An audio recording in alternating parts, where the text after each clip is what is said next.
harassment and very offensive, Your Honor, and uncalled for anybody. At that time, I was wearing my uniform. You're wearing your As uniform police officer. and you are being told to lie. Parang Am I correct? gusto nilang magsisinungaling po ako, Your Honor. So, Colonel Grijaldo, I would like to thank you for your courage.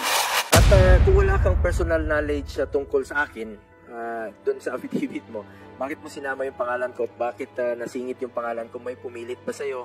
Remember, you are under oath po, no? May nagpapirma ba sa inyo na isama yung pangalan ko since wala ka namang personal knowledge sa akin? To read, Your Honors, my affidavit. I, Police Colonel Hector U. Grijaldo, 3rd Level Officer, presently assigned a Personal Holding Administrative Unit, Camp Crame, Quezon City. On October 16, 2024, I was again invited as a resource person in the 9th Joint Public Hearing of Committees on Dangerous Drug, Public Order, Safety and Human Rights, and Public Accounts of the House of Representatives scheduled on October 22, 2024 at 9:30 a.m.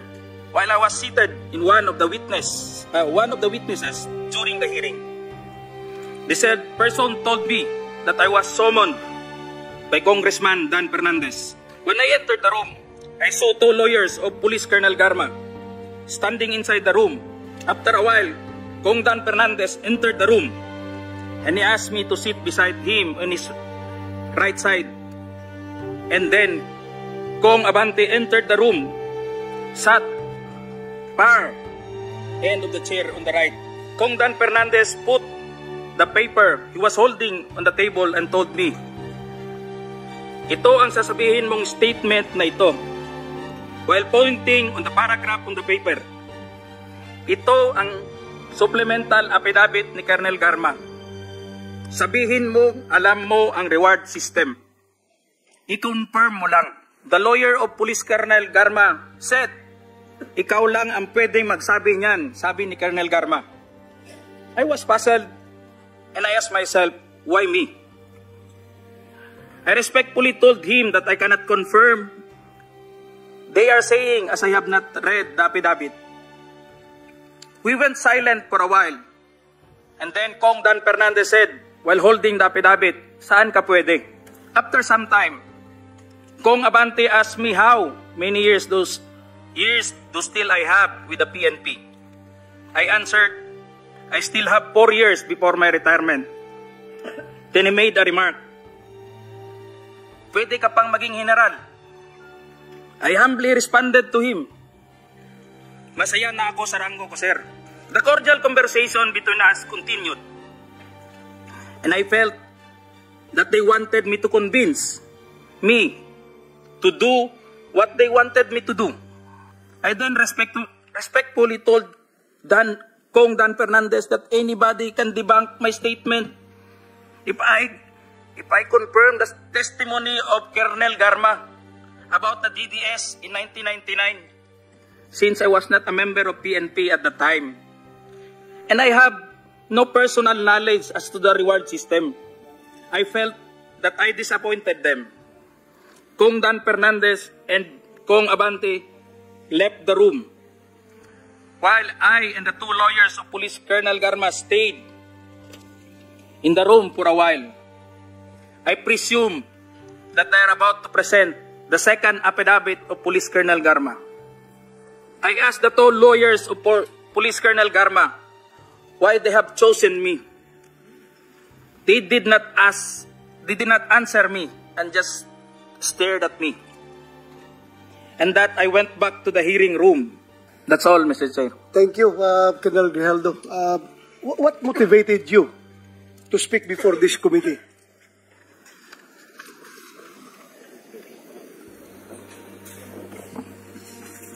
The time, Your Honor,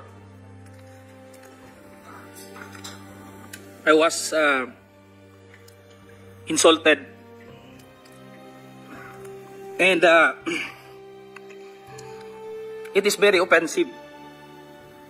And I think it is inappropriate for anyone to act like that. Meaning, you feel that you are being coached to make that statement? Yes, Your Honor. I feel I've been corrupted to make that statement, Your Honor. So do you feel harassed? Did you feel harassed? It's an harassment and very offensive, Your Honor, and uncalled for anybody. At that time, I was wearing my uniform You're wearing your as uniform police officer. and you are being told to lie. Parang Am I correct? gusto nilang magsisinungaling po ako, Your Honor. So, Colonel Grijaldo, I would like to thank you for your courage. I'm sure maraming pulis ngayon nanonood. And if you have observed, mabuti na nagsalita ka. Dahil if you have observed, the way they are treating policemen in the Quadcom, it's very hard. I feel them. I feel them. Because naging police din ako. Kapag sasabihan ka lang, answer yes or no. You can only answer yes or no. You're not allowed to explain yourself. So, para bang you are being deprived. You are being deprived of your right to explain yourself. Kaya lalong-lalo na kapag ikaw itinuturuan na itong sasabihin mo, itong paragraph sasabihin mo, o dito, pwede ka ba dito? So, that's very inappropriate and it's very irregular for a lawmaker making an investigation in aid of legislation to make that kind of approach to a resource person na parang pinipilit na itong sabihin mo, iko-coach ka, ito, pwede ka ba dito? Parang lumalabas na meron talaga silang preconceived na goal na kung anong dapat lang ma-hit dito, kaya ginaguide yung magiging statement mo. Am I correct? Yes, Your Honor. To clarify, no, sinabi mo na tumawag ako to clear Mayor Navarro. I merely relate to you for you to do your job regarding his implication to drugs. Gano'n naman, daming mga mayors na lumalapit sa amin. Hindi ko na po mapangalanan, maraming lumalapit na mga incumbent mayors na nababalita raw yung pangalan nila sa droga. So hindi naman po ako ang validating, hindi ko naman po trabaho yan. So pinapasa ko po sa inyo to validate. Hindi lang po sa inyo, even sa DILG kay Secretary Anyo noon, even sa ating mga Chief PNP, pag may lumalapit na mga mayors, not only sa Mindanao, even in Luzon, medyo naawa na nga kami dahil nagmamakaawa na gusto niya i-clear yung sarili niya. Pero hindi, sabi namin, hindi po dito sa amin, hindi po kay Presidente. Meron pong ahensya niyan, ang DILG, ang PNP, ang PIDEA, to validate. So, ni-refer ko lang po ito siguro sa inyo. Isa po sa mga na-refer ko po sa inyo. I did not tell you to clear him. Wala naman po akong alam o mandato o katungkulan dyan sa pag-clear. Kayo pong nakakalam. Trabaho nyo po yan bilang police doon sa area ninyo. Tama ba, Colonel Spinido?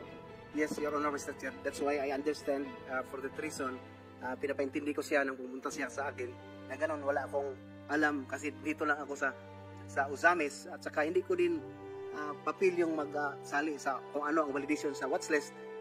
So talagang inano ko sa kanya, hindi ko kasali or alam kung ano ang record mo, Mayor.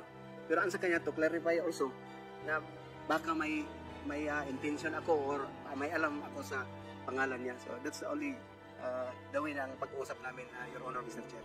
So klaro po. At kung wala kang personal knowledge tungkol sa akin, doon sa affidavit mo, bakit mo sinama yung pangalan ko at bakit nasingit yung pangalan ko? May pumilit ba sa'yo? Remember, you are under oath po, no? May nagpapirma ba sa inyo na isama yung pangalan ko since wala ka namang personal knowledge sa akin? That's why ang personal knowledge sa Your Honor, yung tanungin ako, nagsabi ako na wala akong personal knowledge sa inyo about sa for that matter, no, na masabi natin na napag-usapan. True lang kay Mayor, Alit Mayor Navarro. Kaya may nagsabi sa iyo na isingit yung pangalan ko. Kung since wala ka namang personal knowledge. Bakit nasingit? Wala naman siguro. Sigurado Mr. ka? Chair, You're under oath.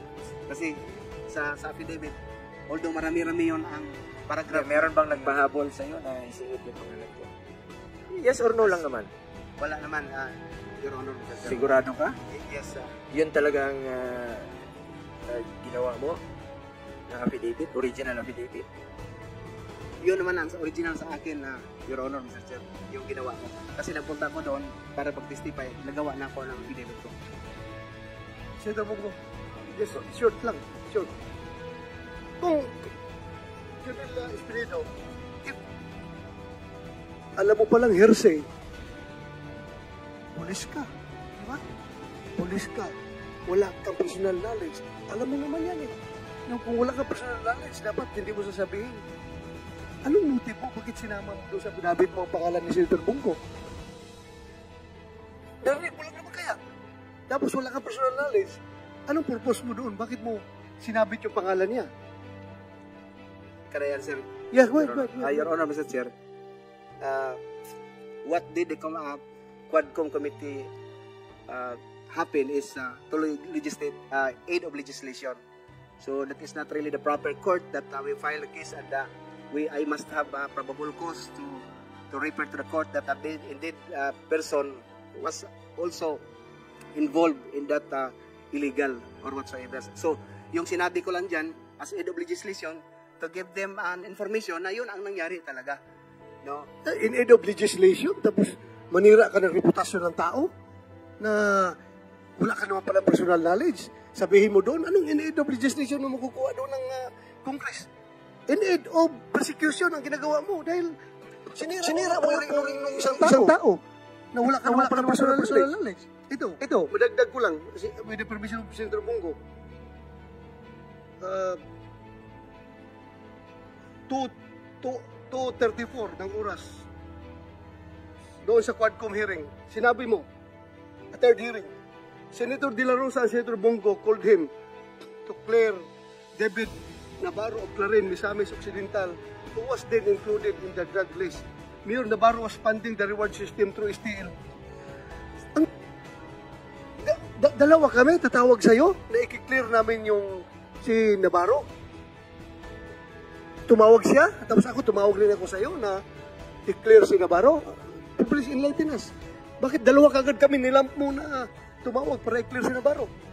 Ang hirap intindihin. Bakit nagkasabay pa kami tumawag? Hindi naman sabay, Sir, Your Honor, Mr. Chair. Sa totoo lang, tumawag ka sa akin. No, una si Sir Bong, nagsabi na awag mo nang galawin si Mayor Navarro kasi wala cleared na siya. Pagkatapos, nagsasabi naman akong totoo, Your Honor, Mr. Sir. At saka pangalawa, ikaw na. Hindi ko sinasabi na sinungaling ka. Ang motive lang tinatanong mo. Hindi ko sinasabi na sinungaling ka. I may not remember that instance na tumawag ako sa'yo. Kung ikaw, vividly remembered mo, ako hindi ko ma-remember. Pero nagtataka lang ako kasi kung cleared si General si Navarro, sinabi ni Bongo, sinabi ko, hindi ko talaga